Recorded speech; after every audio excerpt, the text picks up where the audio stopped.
कल्पना कीजिए, 1906 का जापान। एक छोटे से गांव टेनरियो में एक बच्चा पैदा होता है। नाम सोचिरो होंडा। उसके पिता लोहार थे, मां बुनकर। घर की हालत बहुत अमीर नहीं थी, लेकिन इस बच्चे के सपने आसमान से भी ऊंचे थे।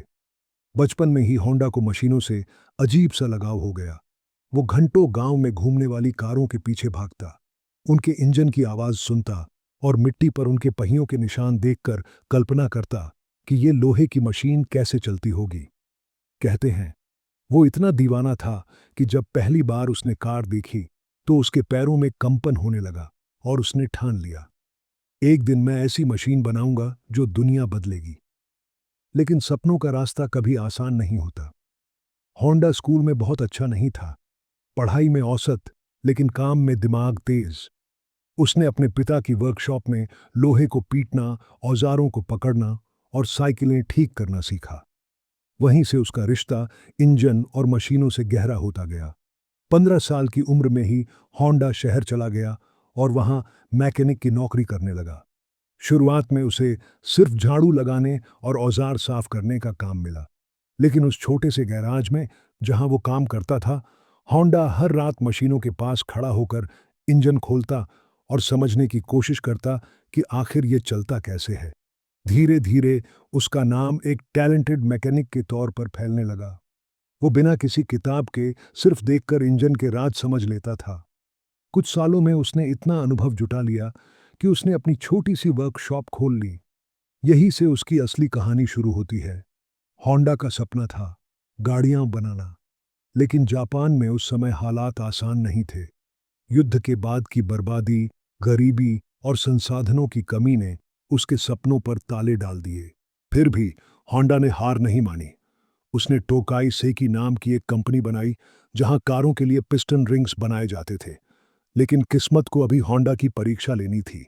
एक ओर उसकी डिजाइन को टोयोटा ने रिजेक्ट कर दिया और दूसरी ओर युद्ध ने उसकी फैक्ट्री को पूरी तरह तबाह कर दिया। बमबारी से कारखाना राख में बदल गया। लोग कहते थे, अब होंडा खत्म हो गया, उसकी कहानी यहीं खत्म। लेकिन होंडा की सोच कुछ और थी। उसने कहा, मशीनें टूट सकती हैं, इमारतें गिर सकती हैं, लेकिन सपने कभी नहीं मरते। इसी राख से होंडा ने नया रास्ता निकाला। पेट्रोल की किल्लत थी, लोग पैदल चलते थे। तभी होंडा ने एक पुरानी साइकिल ली और उस पर एक छोटा सा इंजन फिट कर दिया। जब वो साइकिल सड़क पर दौड़ी तो लोगों ने उसे खिलौना समझा, लेकिन वही खिलौना पूरे जापान की उम्मीद बन गया। लोग लाइन लगाकर वो मोटरसाइकिल खरीदने लगे। होंडा ने सोचा, ये तो बस शुरुआत है, मैं दुनिया को दिखाऊंगा कि असली ताकत सपनों की होती है। होंडा ने उस छोटे से प्रयोग को बिजनेस में बदल दिया। 1948 में उसने होंडा मोटर कंपनी की नींव रखी। शुरुआत आसान नहीं थी। पैसे कम, संसाधन कम और बाजार में बड़े बड़े नाम पहले से मौजूद थे, यामाहा और सुजुकी। लेकिन होंडा का दिमाग और जुनून उससे भी बड़ा था। उसने सोचा, अगर मुझे जीतना है तो ऐसा प्रोडक्ट बनाना होगा जो आम आदमी के काम आए और उसके जीवन को आसान बनाए। इसी सोच से जन्म हुआ होंडा सुपर कब का। ये मोटरसाइकिल इतनी छोटी, सस्ती और भरोसेमंद थी कि पूरे जापान में छा गई। लोग इसे प्यार से सबसे दोस्ताना बाइक कहते थे। सुपर कब की सबसे बड़ी खासियत ये थी कि इसे चलाने के लिए न तो ताकतवर होना जरूरी था और न ही खास ट्रेनिंग की जरूरत। और यही बात इसे महिलाओं और युवाओं के बीच भी बेहद पॉपुलर बना गई। देखते ही देखते सुपर कब दुनिया की सबसे ज्यादा बिकने वाली मोटरसाइकिल बन गई। लेकिन होंडा सिर्फ मोटरसाइकिल तक सीमित नहीं रहना चाहता था। उसके मन में कार बनाने का सपना हमेशा से था। उसने अपनी टीम को कहा, अब हम सिर्फ बाइक कंपनी नहीं रहेंगे, अब हम वो करेंगे जो लोग नामुमकिन समझते हैं। 1960 के दशक में होंडा ने अपनी पहली कार बाजार में उतारी। शुरू में लोग हंसे, ये मोटरसाइकिल बनाने वाली कंपनी कार बनाएगी। लेकिन होंडा ने फिर वही किया जो उसका अंदाज था, लोगों को चौंका देना। उसकी कारें हल्की, टिकाऊ और फ्यूल एफिशिएंट थीं।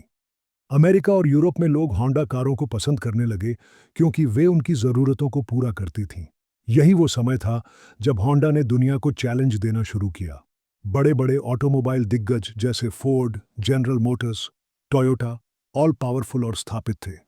लेकिन होंडा ने अपने छोटे आकार और बड़ी सोच से इन सब के बीच अपनी पहचान बना ली। होंडा की एक और खास बात थी उसका रिस्क लेने का साहस। जब बाकी कंपनियां सुरक्षित खेलती थीं, होंडा नई नई टेक्नोलॉजी और आइडियाज के साथ एक्सपेरिमेंट करता था। उसका मानना था, अगर हम गिरने से डरते रहे तो कभी उड़ना नहीं सीख पाएंगे। यही सोच उसे अलग बनाती थी। होंडा का असली थ्रिल तब शुरू हुआ जब उसने तय किया कि अब वो सिर्फ सड़क पर नहीं बल्कि रेसिंग ट्रैक पर भी दौड़ेगा।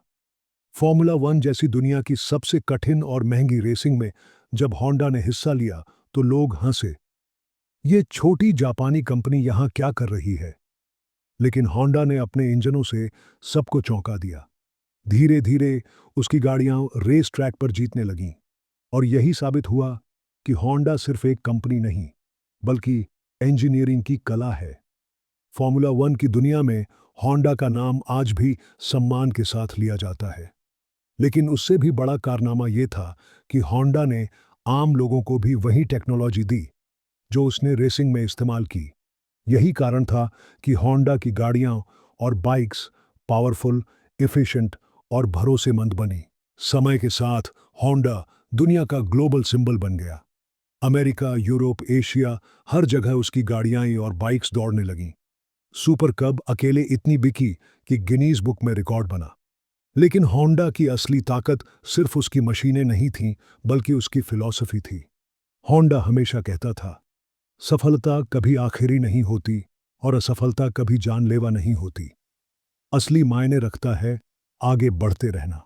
आज होंडा सिर्फ एक नाम नहीं है, ये उस सोच का प्रतीक है जिसमें राख से भी नया जीवन निकल सकता है। वो कहानी जिसने युद्ध की बर्बादी में जन्म लिया, आज करोड़ों लोगों के जीवन की रफ्तार बन चुकी है। सबसे बड़ा ट्विस्ट यही है, अगर उस दिन बम्बारी होंडा की फैक्ट्री न तोड़ती, तो शायद होंडा कभी दुनिया की सड़कों पर दौड़ता ही नहीं। कभी कभी टूटना ही हमें वो ताकत देता है जो हमें दुनिया का रास्ता दिखाने वाली मशीन बनाने पर मजबूर कर देता है। और यही होंडा की असली कहानी है, एक आदमी, एक सपना और एक इंजन जिसने दुनिया बदल दी।